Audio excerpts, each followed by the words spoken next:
সীমিত আয়োজনেই ঈদের আনন্দ ভাগাভাগি করেন গাজীপুর জেলার মণিপুরের বিশিয়া কুড়িবাড়ি বয়স্ক পুনর্বাসন কেন্দ্রের বাসিন্দারা, যাতে পরিবার স্বজন থেকে বিচ্ছিন্নতা ভুলে থাকতে চান তারা। তবে অনেকের ক্ষেত্রে স্বজন বিচ্ছিন্নতা বোধ আরও বাড়িয়ে তোলে এমন উৎসবের আয়োজন। এই ঈদে জামা জুতো অ্যাক্সেসরিজের ডিসকাউন্ট।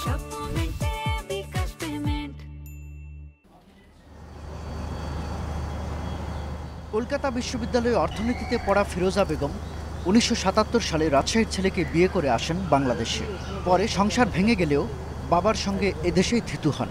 ঢাকার একটি ইংলিশ মিডিয়াম স্কুলে শিক্ষকতা করেছেন ১৭ বছর। সন্তান, ভাইবোন সহ আত্মীয় স্বজনের অনেকেই ঢাকায় থাকলেও এখন তিনি থাকেন গাজীপুরের বিশিয়া কুড়িবাড়ি বয়স্ক পুনর্বাসন কেন্দ্রে। রিজিক আমার এখানেই যে ঠিক করা, আল্লাহ যে করে দিছে। আমি আপ্রাণ চেষ্টা করছি যাতে আসবো না, কিন্তু হয় নাই, সেই আমাকে ব্যাক করতে হয় এখানে।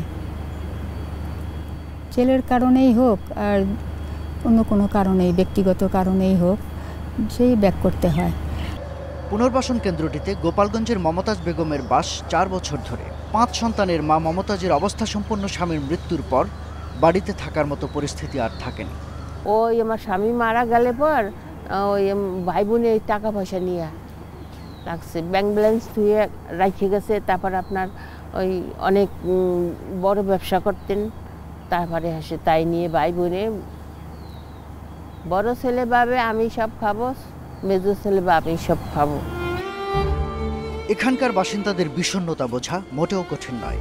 পরিবার থেকে বিচ্ছিন্নতা তাড়া করে ফেরে তাদের, কিন্তু পরিস্থিতি যেন অসম্ভব করে তুলছে তাদের নিরে ফেরা। মেজো ছেলে রেখে গেল, রাজি হলাম এখানে আসার জন্য। আচ্ছা, এখানে ভালোই আছে। এই কথাটা প্রশ্ন করলে পানি আসে, এই প্রশ্নটা না করেন না, বাদ দেন, অন্য প্রশ্ন লন। ওখানে তো আত্মীয় স্বজন সব ছিল আমার, এখন কেউ জীবিত নাই, খালি ছেলেগুলি আছে, কোথায় আছে জানি না। কিছুদিন আগে আমার এক ভাইয়ের মেয়ে আমাকে এসে দেখে গেছে। এটা আই এম ভেরি, কী বলবো, আমি মানে সারপ্রাইজ। তারা অত দূর থেকে এসে আমাকে দেখে গেছে, তার একটা বাচ্চাও আছে।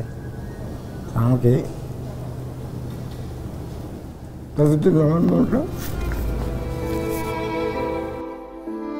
ঈদের মতো উৎসবে কারো কারো স্বজন কাউকে কাউকে দিন কয়েকের জন্য পুনর্বাসন কেন্দ্র থেকে বাড়িতে নিয়ে যান। এ সময়ের অপেক্ষায় থাকেন অনেকেই, কিন্তু সবার তো আর ডাক পড়ে না। বিশেষ খাবারের আয়োজন, নতুন পোশাকে ঈদের আনন্দ ভাগাভাগি করেন এখানকার বাসিন্দারা। তবে তাতেও তেতে ওঠে বিচ্ছিন্নতার বেদনা।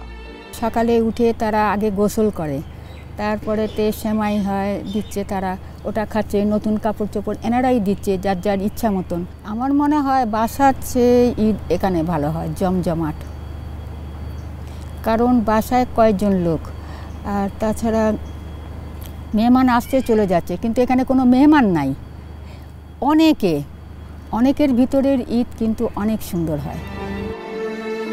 নিজের এবং স্বজনদের ভালোর জন্যই ভিন্ন এক জীবনকে আপন করেছেন পুনর্বাসন কেন্দ্রের বাসিন্দারা। শাহাদাত স্বপন, ইন্ডিপেন্ডেন্ট নিউজ, ঢাকা।